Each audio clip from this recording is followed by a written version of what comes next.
What are you noticing? Well, I'm seeing couples who are really going a bit stir crazy. I'm seeing some who are really finding it very challenging being with their loved one with such intensity.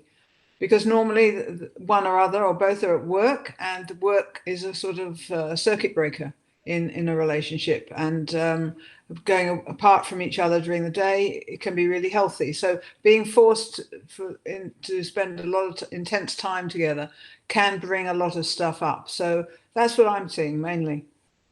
Okay, wonderful. So, what we're going to talk through today is a series of practical tips that are going to be really grounding for couples to help them survive this difficult time. So, let's get right into it.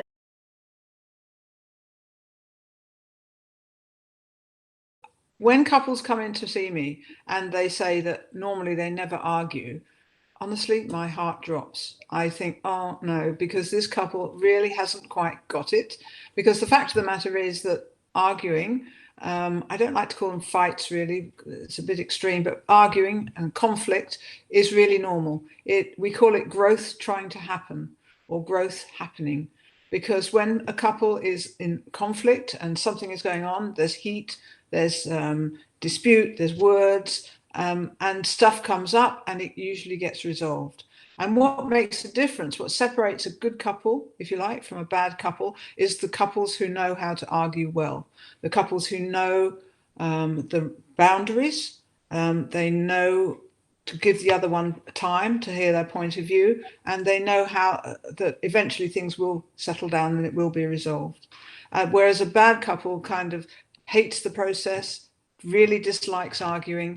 It makes them both, one or both, feel really uncomfortable, and they're just not at peace with it. And a lot of people are like that. A lot of people are conflict averse, don't like the process, but believe me, it's really healthy to do.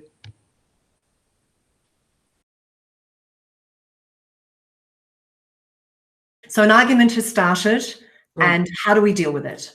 Okay, so I think it's really helpful when a couple is sort of trapped, if you like, in a small space to have defined areas within that space. So, for example, the kitchen might be his space where he goes to and he feels safe. The bedroom or a bathroom or a balcony might be her space. So it's for them to negotiate.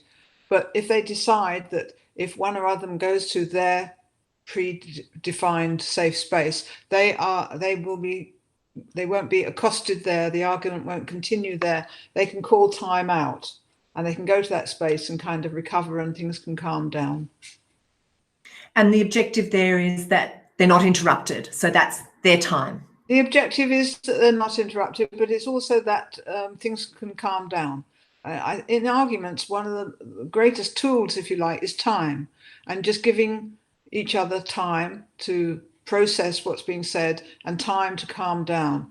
The Victorians used to talk about their advice to a newly married couple was never go to sleep on an argument. And that's really outdated these days because quite often going back to an argument next day is the way to go because things are calmer, you've had time to process it, you've slept on it, you can see the other one's point of view. So we don't recommend couples try and sort it all out in one day. Coming back to it the next day is a really good idea. If you want to see the entire video, head to www.manlysocial.com.